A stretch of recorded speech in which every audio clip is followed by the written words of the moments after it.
عمران صاحب یہ ہر حکومت کی یہ خواہش ہوتی ہے کہ اس کو فرینڈلی قسم کا میڈیا ملے، تو وہ اس کو آپ علیحدہ رکھیں۔ میں نے تو رپورٹ کارڈ میں ایک تجویز دی ہے کہ بھائی دونوں طرف ویل میننگ اچھے پڑھے لکھے لوگ بیٹھے ہیں، بیٹھ کے امیکیبلی طے کر لو۔ وہ کہہ رہے ہیں فیک نیوز، فیک نیوز کیا ہے اس کو ڈیفائن کریں، اس کا بندوبست کر لیں۔ ان علاقوں میں حکومت چونچے نہ مارے، منہ نہ مارے، جو بنتا ہی نہیں ہے، رہ گیا کنٹرول، تو وہ نہیں ہو سکتا۔ میڈیا کیا ہے؟ میڈیا ہے ہواؤں کو مٹھیوں میں گرفتار کرنے کی کوشش نہیں۔ آپ پرفارم کرو گے، بہت اچھا کوئی پرفارم کر رہا ہو، اس کے بارے میں کوئی اخبار، کوئی مضمون نگار، کوئی تجزیہ نگار، کوئی کالم نگار اگر الٹی سیدھی بات کرے گا، لوگ کہیں گے لعنت ہے، دور پھٹے منہ تیرے۔ دوسری طرف آپ تعریفیں کرتے جاؤ، گراؤنڈ ریالٹیز کچھ اور کہہ رہی ہیں، نہیں ہوگا۔ لیکن بہرحال اور بعض اوقات دونوں موقف ٹھیک ہوتے ہیں۔ فیک نیوز اپنی جگہ پہ ریالٹی ہے، لیکن اس کو سمجھنا ضروری ہے۔ ادھر سے میڈیا کے نمائندے بیٹھے ہیں، ادھر سے فواد چودھری بیٹھے ہیں یا ان کے ساتھی بیٹھے ہیں، وہ ہمارا چھوٹے بھائیوں کی طرح ہیں جو اسٹیٹ منسٹر ہیں۔ تو فاروق حبیب کی میں بات کر رہا ہوں، تو بیٹھ کے امیکیبلی سیٹل کر لیں۔ یہ ملک نہیں اس طرح کے تماشوں کا متحمل نہیں ہو سکتا۔ سوال ہے جی مانچسٹر UK سے نثار خان ہیں، وہ کہتے ہیں جی وزیر اعظم عمران خان کے مشیر نے خوشخبری سنائی ہے کہ 2 ہفتوں میں کھانے پینے کی متعدد اشیاء سستی ہو جائیں گی، نیز اگلے 2 ماہ کے اندر چینی کی قیمت بھی کم ہو جائے گی۔ اگر واقعی ایسا ہو گیا تو اپوزیشن کے پلے کیا رہ جائے گا؟ نثار خان صاحب، اپوزیشن کے پلے تو ٹیکنیکلی سپیکنگ اب بھی کچھ نہیں۔ مہنگائی یہ حکومت کنٹرول کر سکے نہ کر سکے، ایون دین اگر جس آدمی میں شعور ہوگا، جس میں تھوڑی سی غیرت ہوگی، حیا ہوگی، اس کو اب تک معاملات کی سمجھ آ جانی چاہیے۔ ہاں اگر کوئی بندہ کسی کو دیوتا سمجھ رہا ہے، کسی کو بت پرستی کر رہا ہے، شخصیت پرستی کی میں بات کر رہا ہوں، وہ کر رہا ہے، یا اس کے مفادات بالواسطہ یا بلا واسطہ کسی مخصوص خاندان یا پارٹی کے ساتھ وابستہ ہیں، تو وہ اور بات ہے۔ عام پاکستانی کو تو اب تک سمجھ آ جانی چاہیے کہ ان لوگوں نے اس ملک کو وہاں پہنچایا ہے جہاں عمران ہے، کو بہت بڑا اسٹیٹسمن مدبر بھی ہوتا ہے نا، اگر تجربہ کار، تو وہ بھی اٹ ٹیکس ٹائم، مطلب ٹرننگ دا ٹیبلز بالکل ہی وہ مذاق تھوڑی ہے، ریورس کا سفر تھا، اس کو روکا ہے، اب پھر فرسٹ ایئر میں گاڑی پھر آگے چلے گی تو ٹائم لگے گا۔ تو باقی رہ گیا یہ وزیر اعظم کے مشیر کا، یہ چھوڑتے رہتے ہیں اس طرح کی سستی ہو جائیں گی، مہنگی ہو جائیں گی۔ اب ڈالر جس طرح ہاتھ سے نکلا جا رہا ہے، میری سمجھ سے باہر ہے کس طرح سستی ہو جائیں گی، لیکن اگر ہو جائے تو بہت اچھی بات ہے۔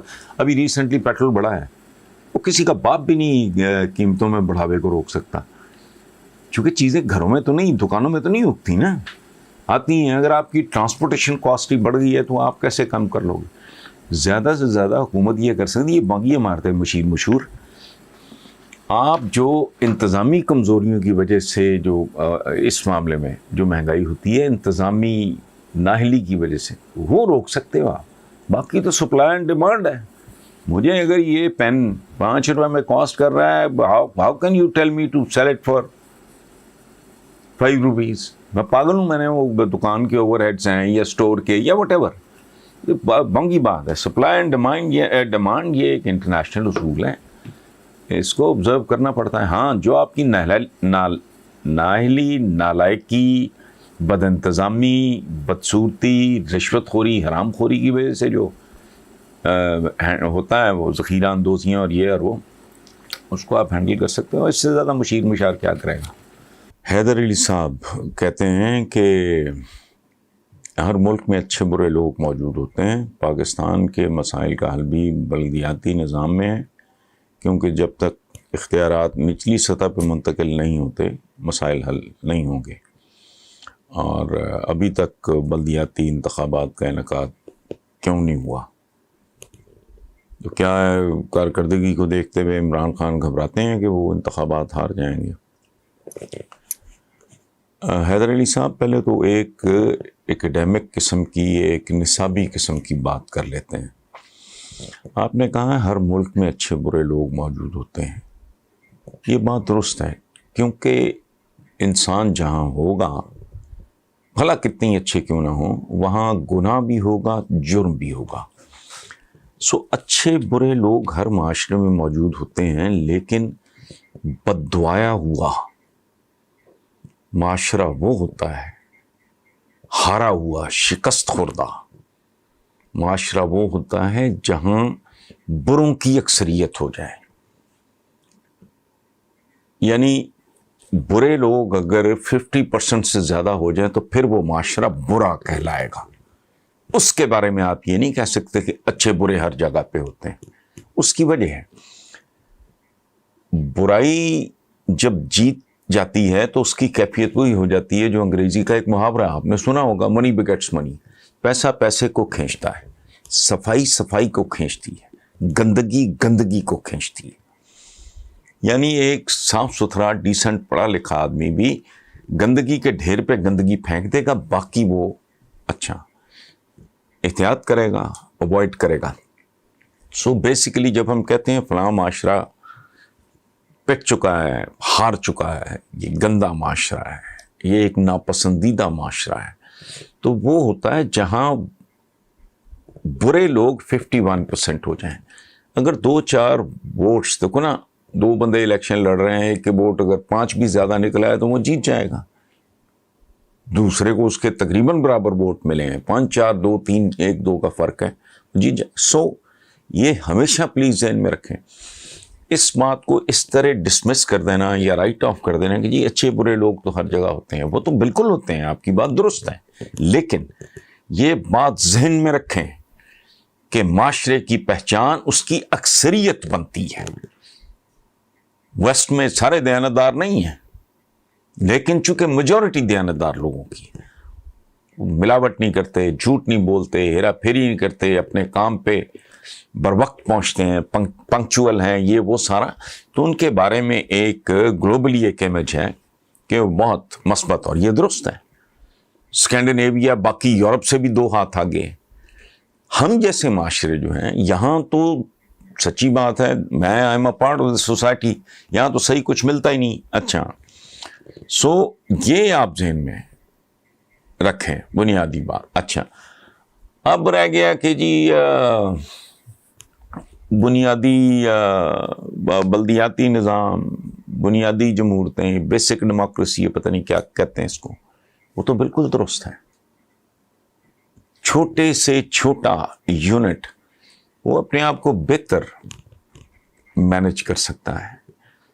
تو بدنصیبی کہ آج تک ہماری ساری جو توجہ ہے، ہمیں پوری یکسوئی کے ساتھ، پوری کنسنٹریشن کے ساتھ جس طرف توجہ دی جانی چاہیے تھی وہ اب تک نہیں دی گئی، وچ از انفارچونیٹ. لیکن ہم نے تعلیم پہ بھی کہاں توجہ دی ہے بھائی؟ اسی طرح ہم نے عوام کی صحت پہ بھی کیا توجہ دی ہے، ان کی تربیت پہ بھی کیا توجہ دی ہے؟ کوئی سر پیر نہیں ہے. 73 سال ہو گئے، ہماری ایک ہی خوش نصیبی ہے 73 سال میں کہ ہمیں ملک بنانے کے لیے محمد علی جناح، قائد اعظم محمد علی جناح جیسی ایک اپ رائٹ، حیران رہ جاتا ہوں میں، یقین ہی نہیں آتا. سچی بات ہے کہ وہ ہم میں سے تھے. ان کے بارے میں ان کے دشمن کہتے تھے کہ ہی از انپرچیسبل اینڈ انکرپٹیبل، یعنی نہ اس آدمی کو خریدا جا سکتا ہے اور نہ اسے کرپٹ کیا جا سکتا ہے. تو اچھا، باقی یہ جو آپ کا سوال ہے کہ کہیں وہ اس لیے تو عمران خان بلدیاتی انتخابات سے گھبرا رہے ہیں کہ وہ ہار جائیں گے، تو یہ بات میں نہیں کر رہا، میں صرف آپ کو یاد دلا رہا ہوں. عمران کا بنیادی طور پہ ٹیمپرامنٹ نہیں ہے، وہ ہار سے گھبرانے والا آدمی ہوتا. تو 22 سال میں جو کچھ اس کے ساتھ ہوا سارے چھوڑ گئے، لوگ آتے جاتے رہے، وہ اکیلا آدمی تھا جو ڈٹا رہا ہے، اس میں تو کوئی شک نہیں ہے.